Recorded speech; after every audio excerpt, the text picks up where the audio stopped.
Tyrone Sanders once had dreams, real ones. He wasn't the kind of kid teachers gave up on, and he wasn't born behind the 8 ball, but life had a way of tightening its grip on him faster than he could outrun it. In high school, he was the kind of athlete scouts whispered about: raw talent, next-level strength, NFL potential. At 6'5", with the build of a linebacker and legs that moved like he was chasing destiny, Tyrone lit up Friday nights in Jacksonville like a local legend. People in the bleachers didn't just cheer for the team, they cheered for him. He made touchdowns look like poetry and tackles feel like earthquakes. But once the stadium lights dimmed and the jerseys came off, Tyrone went back to a home filled with silence and stretched bills. His mother, Grace Sanders, worked double shifts as a nurse's aide. A kind, deeply religious woman, she believed prayer could hold broken things together. She often came home too tired to eat, but never too tired to ask Tyrone about school or rub his sore shoulders or remind him again and again that he was meant for more. Tyrone believed her. He wanted to. But the streets around him whispered, louder than sermons. After his senior year, when a torn ACL kept the college scouts away, something in him snapped. The offers dried up, the phone stopped ringing, and Tyrone, the boy with the soft-spoken mama and the big dreams, started running. With the wrong crowd. At 21, just 4 years after high school glory, he was sitting in the back of a police cruiser, wrists in cuffs, eyes hollow. The charge, armed robbery. The twist of the knife? His mother had died that same week. A sudden stroke in the middle of her overnight shift at the hospital. Tyrone never made it to the funeral. He never saw her one last time, and he never forgave himself.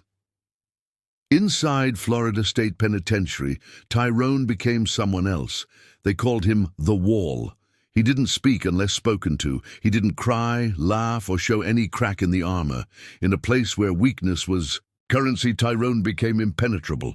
No fights, no outbursts, just a silence so loud it made others nervous. His presence in the yard made the younger inmates sit up straighter. Even guards referred to him with a strange mix of caution and respect. He read books, lots of them, philosophy, history, old poetry. Not because he was trying to be deep, but because those words didn't lie to him. They didn't ask for explanations, they just existed, like he did.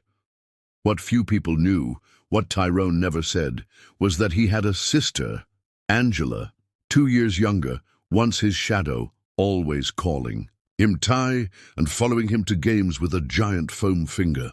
But after his arrest, she disappeared from his world, angry, betrayed. She'd trusted him to be better.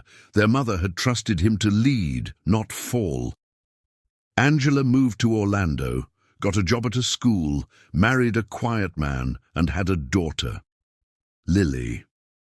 Tyrone only heard her name once. Through a letter Angela had written to the prison 5 years back, short, cold and clear. You're her uncle, but I don't want her growing up thinking prison is a place you visit like a park. When she's older, maybe I'll tell her about you, maybe. He read that line 100 times. She never wrote again. But somehow, in a strange twist of fate, Lily grew curious on her own. It started with questions. To Angela, to her grandmother on her father's side. Who's the man in the photo with Grandma Grace? Why don't we see him anymore? What's his name? Lily found a picture in a shoebox one afternoon. Tyrone at 18, standing next to Grace, both beaming in front of a football field. That photo lit a fire in her. Angela tried to avoid the questions, but Lily wouldn't stop. And when she found out her uncle was still alive and in prison, she didn't recoil, she didn't judge. She drew him a picture, a drawing in pencil, on soft white paper. It was simple, childlike, imperfect. A woman with silver hair and a soft smile, a name written in shaky block letters beneath it. Grandma Grace. She folded it carefully, slipped it into her backpack, and started asking. The kind of questions that even Angela couldn't ignore anymore. Can I meet him? Angela said no, then maybe. Then finally, yes. And so, for the first time in over a decade, Tyrone's name appeared on the visitation list, next to one that meant nothing to the guards, but would change everything. Lily Sanders, age 5. Lily Sanders was the kind of girl who noticed everything. At 5 years old, she could hear a sadness in someone's voice before they even said a word. She knew when her mother Angela was pretending to smile. She knew when her teacher was having a bad day, and she knew when something was missing, even if no one around her dared to name it. Lily wasn't loud. She wasn't the kind of kid who threw tantrums in the cereal aisle or shouted for attention. She was gentle, observant, the kind of child who liked to sit under the kitchen table during grown-up conversations, quietly coloring while her ears soaked in every word. And that's how she first heard the name Tyrone. It was a slip, a whisper between her mom and Grandma Doris after dinner one evening. "He used to be so protective of her," Doris had said. "When they were kids, you couldn't even look at Angela the wrong way without Tyrone stepping in." Angela's voice had dropped. That was before. Lily didn't understand all of it, but she clung to that name like a thread in a sweater she wasn't supposed to pull, because somehow she knew if she tugged at it just right, the whole story would come loose. That night she asked softly, "Who's Tyrone?" Angela had looked up from the sink, frozen, one hand resting on a wet dish towel. Her eyes held that look Lily recognized, the one that said, "This is too big for you." But Lily didn't flinch. She asked again the next morning, and the day after. That, until finally her mother gave her the truth, but only pieces. "He's my brother," she said, "and he made some very bad choices. He's not someone we visit, Lily." "But Grandma Grace loved him," Lily said. "He's in her pictures." Angela hadn't answered, just nodded slowly, pressing her lips together. That silence made Lily's curiosity grow louder. She started drawing him, though she didn't know what he looked like now. In her sketches, he was tall and strong, always standing next to Grandma Grace, always smiling, because that's how he looked in the only photo she had. Her drawings were messy at first. She'd ask questions quietly while her mother folded laundry or made dinner. What did he like to eat? Did he like dogs? Was he good at sports? Angela rarely answered directly, but sometimes her silence was its own answer. One rainy Saturday, Lily pulled down the old photo album, the one with the cracked spine and yellowing pages. She found the picture again. Her mom at 16, Tyrone beside her, and their mother, Grace in the middle holding both their shoulders. Lily stared at that face. Grace's face, kind eyes, a soft mouth. She imagined her voice, and then she picked up a pencil. She spent nearly 2 hours on that drawing. She didn't trace or ask for help. She wanted it to be hers. When she finished, she didn't say a word, just folded it into a careful square and tucked it into her backpack, as if she already knew where it needed to go, even if no one else did. The next morning, over cereal, she looked at her mother and asked the question again. "Can I meet Uncle?" "Tyrone!" Angela stared at her, spoon frozen halfway to her mouth. "Why?" Lily shrugged. "I just want to give him something." Angela didn't say yes, not at first, but the question didn't go away. It returned again and again, in the car, at bedtime, whispered while brushing teeth or watching cartoons. And one night Angela walked into Lily's room, sat beside her tiny bed, and whispered, "He might not be the same man from the photo." Lily looked up wide-eyed. "But he's still your brother, right?" Angela nodded, tears barely held back, and so she made the call. She filed the paperwork. She waited for the clearance, and 2 weeks later, Tyrone Sanders, the wall, was called into the visitation office and told he had a request from a girl named Lily. He didn't respond. At first, just stared, then nodded once, slowly as if the name had cracked something in him. Tyrone Sanders had not cried in over 9 years, not when the judge read the sentence, not when he was processed, stripped, and assigned a number, Not even when he got the news that his mother, Grace, had passed away alone in her apartment. Her last phone call unanswered because he was already in holding. Inside, he built walls. Around his heart, around his memories, around anything that reminded him he'd once been more than just a man in a jumpsuit. So when the guard knocked on his cell bars and said, "Sanders, you got a visitor request," he thought it was a mistake. "Inmate, ID 17829-834. That's you, right?" the officer repeated, not bothering to look up from the clipboard. Tyrone nodded slowly, his voice gravelly. "Yeah," the officer raised an eyebrow. "It's a kid, 5 years old, girl." That hit like a sucker punch. Tyrone sat up straighter. "What?" "Says her name's Lily Sanders. She's coming with a woman. Angela." The world tilted. It was like someone had reached into his chest and pulled everything tight. Angela? Lily? For a long moment, Tyrone didn't say anything. He just stared at the wall, the muscles in his jaw flexing. Memories, once buried so deep they had no name, rose like smoke in his mind. Angela, his little sister, the one he swore to protect with his life, the one he hadn't seen since the courtroom, the one who never once returned a letter, never called, never wrote, and now her daughter was coming here. He stood and paced the tiny space of his cell. Every step felt heavier than the last. What did this mean? Was it a trap, a goodbye, a twisted way to show him what he'd lost? He sat down again and ran a hand over his short-cropped hair. He couldn't imagine what a 5-year-old girl would want from a man like him, especially one she'd never met, especially one who had done nothing to deserve it. But the name kept echoing in his mind. Lily. It sounded soft, pure, unblemished by the world he lived in. He remembered the old photos. Angela at 16, holding a basketball, his mother standing proud behind her. He remembered how Grace used to keep 2 frames on the kitchen wall, one with Tyrone in his football uniform, the other with Angela at her middle school graduation. 2 children she loved equally. 2 children who had walked entirely different paths. He never got to meet Lily when she was born. Angela hadn't even told him she was pregnant. He found out through a second-hand message from a cousin. He had imagined her, tiny, brown-skinned, maybe with big eyes like Grace's, but it had always been a blurry image. Now she was real, coming, and bringing with her something he couldn't begin to understand. In the prison yard that afternoon, Tyrone didn't speak to anyone. Even the other inmates kept their distance. The wall wasn't known for small talk, but inside he was unraveling. What if Lily was scared of him? What if she asked about her grandmother?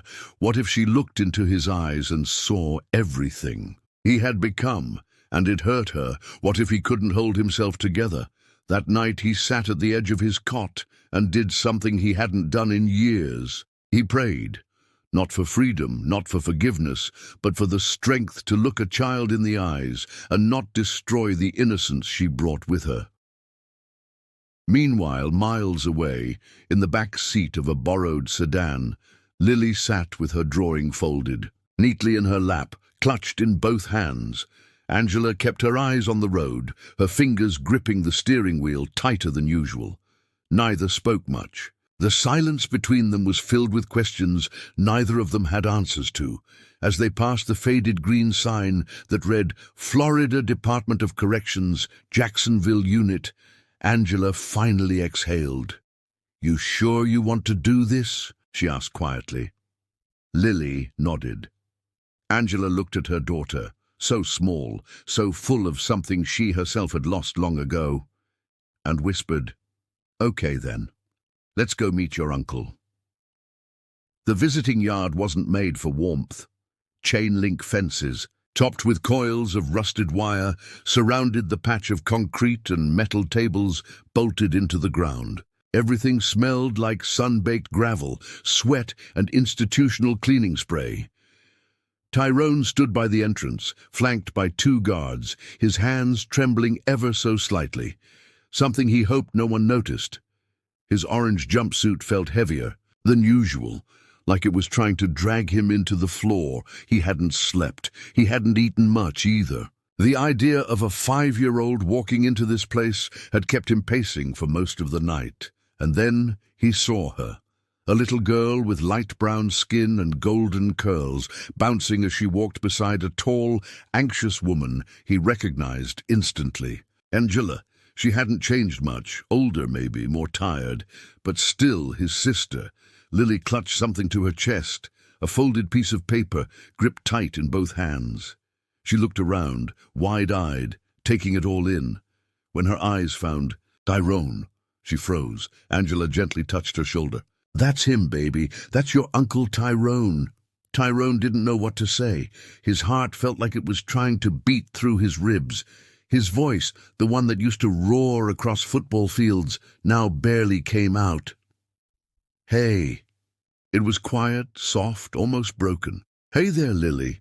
The little girl blinked, then took a cautious step forward. "Are you really my uncle?" He dropped his eyes. "Yeah, I am." She looked him up and down, innocent and honest in a way. "Only children could be. You're really tall." That made Tyrone laugh. An awkward, surprised sound that escaped before he could hold it back. "Yeah, I guess I am." Angela gave a slight nod to the guards, who stepped back to give them space. She stayed close, but let Lily lead the moment. Lily walked slowly up to the table where Tyrone was now sitting. She didn't climb up onto the bench like most kids would. She just stood in front of him, barely tall enough to see over the tabletop. "I drew you something," she said, holding out the paper. Tyrone hesitated, his big hands shaking as he reached out. You drew this for me?" Lily nodded. "It's Grandma Grace. Mama showed me pictures of her. And I dreamed about her once. I wanted you to have it." He opened it carefully. The drawing was crude, the kind only a 5-year-old. I could make crooked lines, uneven shapes, but he recognized the face instantly. His mother, her round cheeks, the scarf she used to wear in the winter, even the little flower by her ear. For a few seconds Tyrone didn't move, didn't breathe. Then the first tear fell. He tried to wipe it away before anyone could see, but it was useless. Another followed, then another. His entire body shook as the weight of the years, of silence, of guilt, of grief, crashed down on him. "I never got to say goodbye," he whispered, voice cracking. "She was everything, and I was too late." Lily stepped closer. "She said she loved you," the little girl said softly. "Mama told me, even when you weren't there. Grandma Grace prayed for you every day." Tyrone buried his face in his hands. The wall was gone. All that was left was a broken man who missed his mother more than words could say. Angela's voice came from behind, quiet but firm. "She never stopped believing in you, Ty, even when I couldn't." He looked up at her, at the sister and thought he'd lost forever, and saw tears glistening in her eyes too. "I was angry for a long time," Angela continued, "but when Lily asked about you, I didn't have it in me to lie. She wanted to know her uncle. She wanted to give you something beautiful. I guess I owed her that." Tyrone nodded slowly, still clutching the drawing like it was a lifeline. "She saved me today. You both did." Lily finally climbed onto the bench beside him. Without saying a word, she reached over and took his giant hand in her tiny one, and Tyrone, once the wall, let himself cry in front of a child. For the first time, he didn't care who saw. He held her hand like it was the only real thing left in the world. They sat there in silence for a long time. Finally, Lily leaned her head against his arm and whispered, "You don't have to be sad anymore, Uncle Ty. We came back." Tyrone looked down at her and nodded, eyes still full of tears. "Yeah, you did." And for the first time in nearly a decade, he felt like maybe, just maybe, he wasn't lost after all. The drawing never left his cell. Tyrone had folded it gently and taped it to the concrete wall above his bunk, where the morning light hit it just right. Grace's face, drawn with clumsy crayon lines and a child's heart, looked down on him like a silent promise. It had been 3 days since the visit, but Tyrone hadn't stopped hearing Lily's voice in his head. "You don't have to be sad anymore, Uncle Ty. We came back." Each time he replayed that moment, something cracked a little deeper in the armor he'd spent years building. Inside that cell, surrounded by peeling paint and the scent of rust and sweat, he found himself reaching for something he hadn't in a long time. Hope. But prison had a way of testing you. It didn't care if you had good intentions. It didn't care about little girls with big hearts or dead mothers watching from faded memories. The prison waited for weakness, sniffed it out like blood in the water, and someone had noticed. "Yo, Sanders," came a voice from the hallway. Tyrone turned to see Rico, Sting Alvarez, leaning against the bars. Rico was small, wiry, with tattoos crawling up his neck like vines. He smiled like a snake and talked twice as fast. "Word is, you got visitors now. Little girl, sister, cute." Tyrone's jaw tightened. "Leave them out of your mouth, Rico." "Oh, I touch a nerve." Rico grinned, stepping closer. "Thought you didn't have nerves, man. Ain't you still the wall?" "I ain't looking for trouble." "You don't have to look for it, Sanders. It's already here." Rico gave him one more mocking glance, then walked away. But Tyrone knew better. In prison, comments like that weren't warnings. They were openings. He sat on his bunk, trying to focus on Grace's drawing, on Lily's voice. But his body stayed tense, ready for anything. That night, during chow, it came. Tyrone was halfway through his tray of overcooked rice and beans when he saw Rico moving toward him across the cafeteria, flanked by 2 other guys. One had a toothbrush, sharpened into a point. Another cracked his knuckles like a drummer warming up. Tyrone stood slowly. The old him, the one with a short fuse and heavy fists, roared to life inside his chest. But then, in a blink, he saw Lily's face, her little hand in his. The way she'd leaned against him like he mattered. He couldn't lose that. Rico stepped close. "What now, big man? Gonna make a scene?" Tyrone didn't flinch. Instead, he raised his hands, not in surrender, but in refusal. "I ain't fighting you," Rico laughed. "Oh, this is rich." The wall turned into a preacher. "I got nothing to prove to you," Tyrone said, steady. "You do what you gotta do." The room had gone quiet. Everyone was watching. Rico leaned in, whispering, "You going soft in front of all these eyes? You know what that makes you?" Tyrone stared right into his face. "Makes me free, in here or not." Something in Rico's expression shifted. He was expecting fear, not peace. He didn't know how to handle it. After a few seconds, he scoffed and backed away.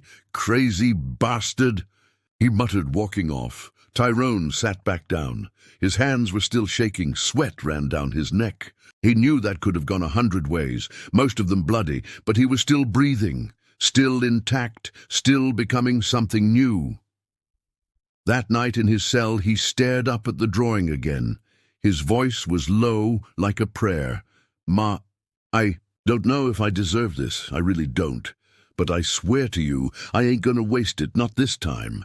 He reached under his mattress and pulled out a lined notebook. It was old, pages yellowed, unused. He'd taken it years ago from a guard who tossed it aside. For the first time he opened it. Page 1. Date, May 14th. He wrote, "Dear Lily, today I did something I've never done before. I walked away from a fight." The prison walls were thick, cold and unforgiving, but Tyrone's new hope slipped through them in the form of words. After that tense day in the cafeteria, he found himself pulling out the battered notebook every night, writing letters he knew would never reach Lily right away. Sometimes he hesitated, unsure if his words could bridge the gap of years lost. But he kept writing anyway. One evening, a guard walked past Tyrone's cell and tossed a small envelope inside, postmarked from Jacksonville. Tyrone's heart jumped. The letter was from Angela. "Dear Tyrone, Lily found the drawing. She made me. Promised to tell you how much it meant to her. She talks about you every day. She wants to know who you are beyond the walls. She's growing up fast. Just turned 5, but she's wise beyond her years. We want you to be a part of her life. However that can happen, stay safe. We love you." Tyrone held the letter close to his chest, feeling a warmth he hadn't felt in years. A few days later, he sat with the prison counselor, Ms. Walker, a woman with kind eyes who had watched Tyrone's transformation with cautious optimism. "I want to write back," Tyrone said. "I want Lily to know her uncle ain't just some guy behind bars." Ms. Walker smiled softly. "That's a good place to start. Writing can heal. You should tell her about your mom, how much you miss her, and how you want to be better for Lily." Tyrone nodded, swallowing the lump in his throat. "She's all I got left." Back in his cell, Tyrone wrote, "Dear Lily, I want to tell you about your grandma, Grace. She was the strongest woman I ever knew. Even when things were hard, she never gave up on us. I wish I could have told her goodbye. But you gave me a new reason to keep going. I promised to be the uncle you deserve." The days turned into weeks. Letters came and went between prison and Angela's small apartment. Through words, Tyrone and Lily began to build a bridge across time and distance. One afternoon, during a scheduled visit, Angela brought Lily again. This time, Lily clutched. A new drawing, this one of Tyrone, standing tall and proud, surrounded by sunshine. Tyrone's eyes filled with tears as Lily ran up to him, handing over the picture. "See, Uncle Ty? I drew you happy." Tyrone pulled her close, voice thick with emotion. "That's how I'm going to be, happy for you." But not everyone in prison was ready to let Tyrone walk a new path. Later that night, Rico Sting Alvarez cornered him again. "You think your little girl drawings can change this place? It don't work like that, man."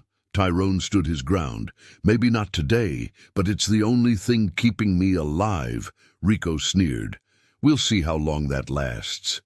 Tyrone didn't reply.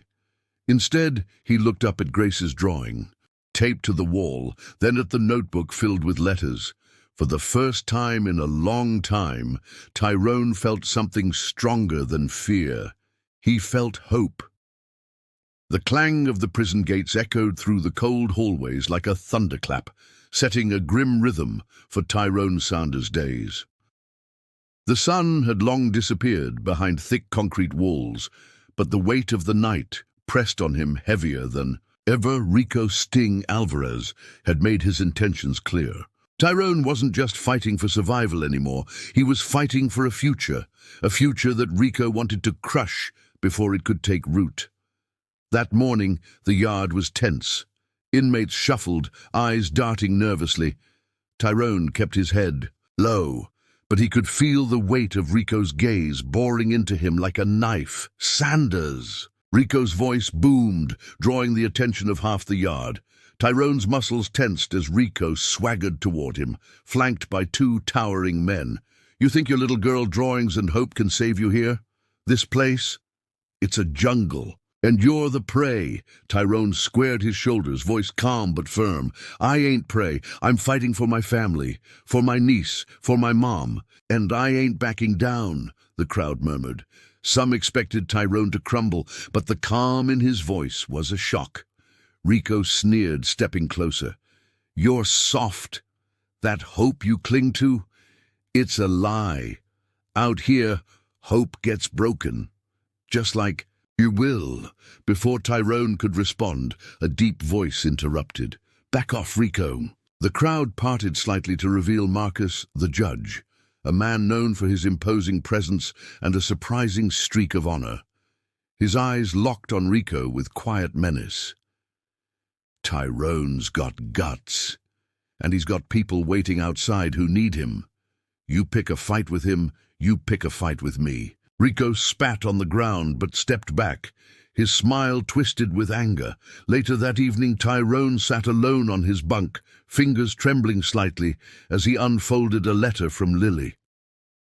"Dear Uncle Tyrone, I drew you smiling with the sun behind you. I hope you like it. I love you so much. Please come home soon." The words hit him like a punch to the gut. He swallowed hard, blinking back tears. For years, the walls had been his cage, but now they felt more like a crucible, burning away the man he used to be, forging someone new. The next morning, a guard knocked on Tyrone's cell door. "Counselor, wants to see you. Now." Miss Walker's office was quiet, but her eyes were warm as she looked at Tyrone. "You're holding on to something powerful. That love, that hope. But Rico's not done with you. You need to be careful." Tyrone nodded. "I know, but I'm not running." Miss Walker handed him a new notebook. "Write your story. Let it remind you who you are." Back in his cell, Tyrone opened the notebook, the blank pages waiting for his truth. He wrote, "I lost my mother and my freedom the same week. I lost years of my life to anger and silence. But now I have Lily. She's the light in this darkness, the reason to keep fighting." Suddenly, footsteps thundered outside. Rico's voice echoed down the hall. "Sanders, think you're some kind of hero? I'm coming for you." The cell door slammed open. Rico stood there, eyes blazing. "You want to fight for your family? Prove it." Tyrone stood, muscles coiled like a spring. Fear surged, but was drowned by determination. "This ain't just about fighting you. It's about fighting to be better." The guards rushed in, separating them. Rico's glare promised the battle was far from over. That night, Tyrone clutched the drawing Lily made for him, tracing her sun and smile. "Hold on, Lily," he whispered. "I'm coming home." The sun was just beginning to rise over the concrete walls of the Jacksonville Correctional Facility, casting long shadows across the prison yard. Tyrone Sanders stood near the gate, his usual stoic expression slightly cracked by anticipation. It was visitation day, the day he'd been waiting for, but had never dared to imagine would feel so heavy. Inside the visiting room, Angela held her daughter Lily's small hand tightly, her heart pounding with a mix of hope and fear. Lily, only 5 years old, clutched a folded piece of paper, her most precious secret, pressed against her chest. She had spent hours perfecting the drawing, her tiny hands trembling as she put the final strokes on the sketch of their grandmother, the woman Tyrone had loved most in the world. As they approached the metal door that separated them from Tyrone, Angela whispered to Lily, "Remember to be brave. Your uncle loves you." Lily nodded solemnly, her blue eyes shining with innocence and determination. When the guard finally unlocked the door and Tyrone stepped into the room, everything around them seemed to fade. The chatter, the harsh fluorescent lights, the cold steel, none of it mattered anymore. Tyrone's eyes met Lily's for the first time. "Uncle Tyrone," she said softly, her voice barely above a whisper. Tyrone bent down to her level, his massive frame almost awkward in this tender moment. "Hey, kiddo," he said, voice low and rough. "You're even braver than I imagined." Lily's lips quivered, and she took a deep breath. "I made something for you." She slowly unfolded the paper and held it out. Tyrone's gaze fixed on the drawing, a simple yet heartfelt pencil sketch of an elderly woman with kind eyes and a gentle smile. It was their grandmother, Grace, the woman who had raised Tyrone, and Angela with love and strength before she passed away. For a long moment, Tyrone didn't speak. The image struck something deep inside him, a floodgate of memories, regrets, and a love that had been buried beneath years of pain and silence. Tears welled up in his eyes and his voice cracked. This means everything to me." Lily looked up, worry creasing her small brow. "Do you like it?" Tyrone nodded, swallowing hard. "I don't just like it, Lily. I needed it, more than you'll ever know." Angela stepped closer, her own eyes glistening with tears. She's been asking about you every day since we told her who you were. Tyrone reached out, his hand shaking as he gently touched Lily's golden curls. You've been my light in the darkness, kid. And this drawing, it brought me back. His knees buckled slightly, and he sank to the cold floor, clutching the drawing to his chest. The weight of years of loneliness and pain pressed down on him, and for the first time in a long time, he allowed himself to be vulnerable. Uncle, Tyrone. Lily's voice was a whisper as she knelt beside him. I love you. Tyrone looked up at her, tears streaming freely down his face. I love you too, Lily. So much. Around them, other inmates and visitors paused, sensing the raw emotion in the room. The usual walls of indifference and hardness seemed to crumble in the face of such genuine connection. The guard cleared his throat softly. Visitation time's almost over. Angela stood, gently taking Lily's hand again. We'll be back soon, she promised. Tyrone stood, steadying himself. I swear I'm going to come home, and I'm going to make you both proud. For Grandma, for you. Lily smiled through her tears, squeezing his hand tightly. I believe you. As they were led apart, Tyrone glanced back once more. The drawing was still clutched in his hand, a symbol of hope and a promise that no prison walls could ever contain. The days after the visit felt like a blur for Tyrone. The drawing of his mother, Grace, sat folded carefully inside his bunk, a quiet reminder of what and who he was fighting for. But the prison walls closed in tighter than ever. Whispers and sideways glances followed him through the halls. Some inmates had started calling him Soft Spot, mocking what they saw as a crack in his legendary toughness. One afternoon, while Tyrone was in the yard, a tall, lean inmate named Marcus approached him. Marcus was known as one of the most ruthless men inside the prison, a man who had survived by bending others to his will. So, Sanders, Marcus sneered, heard you got a visitor. A little girl, right? Showing you drawings and making you cry like a damn kid. Tyrone's jaw tightened. She ain't just a little girl. She's family. Marcus laughed coldly. Family? Don't make me laugh. This place breaks men. You showing that softness out here? You're gonna get eaten alive. Before Tyrone could respond, Angela's voice echoed in his mind. You're stronger than they think. For Lily, you fight. That night, Tyrone lay awake, the drawing resting on his chest. For the first time in years, he allowed himself to hope and to fear what might come next. Meanwhile, outside the prison walls, Angela was grappling with her own battles. Her job was exhausting, and the weight of raising Lily alone, while carrying the secret of Tyrone's existence, pressed down on her every day. One evening, as Lily slept, Angela pulled out her phone and stared at an old photo of her, Tyrone, and Grace. Smiling, happy, a family that had been torn apart. Tears streamed down her face as she whispered, We're going to fix this. For you, Tyrone, for all of us. The next visit was a turning point. When Lily saw her uncle again, she ran to him without hesitation, wrapping her small arms around his neck. Tyrone hugged her tightly, feeling a surge of strength wash over him. I brought something new, Lily said, pulling a small book from her backpack. I want us to make stories together. Tyrone smiled through his tears. That sounds like a promise I intend to keep.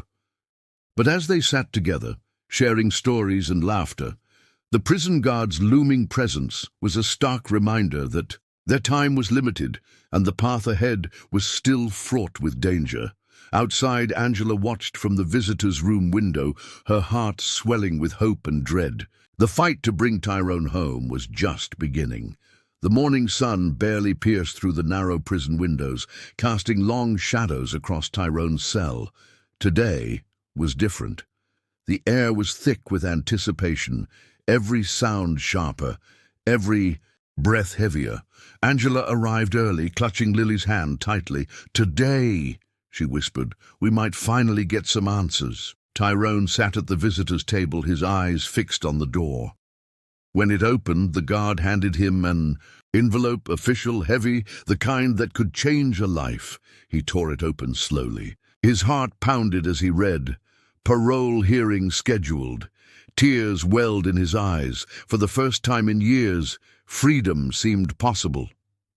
But the journey wasn't over. The parole hearing was a battle. Tyrone faced questions that cut deep, accusations meant to break him. "Why should we believe you've changed?" the board asked coldly. Tyrone's voice was steady, but full of raw emotion. "Because I'm not just fighting for myself. I'm fighting for my family, for my mother's memory, for my niece Lily, who believes in me when nobody else did." Outside the room, Angela and Lily waited, holding hands, praying. When the hearing ended, the wait for the decision was unbearable. Finally, the phone rang. Angela answered, her voice trembling. He's been granted parole," she whispered, tears streaming down her face. Lily jumped up and down, her laughter filling the sterile room. Weeks later, Tyrone stepped out of the prison gates, a free man. Lily ran into his arms, Angela right behind her. As they embraced, Tyrone looked up at the sky, feeling the weight of the past lift just enough to breathe hope. "I'm home," he said softly, "and this time I'm never leaving."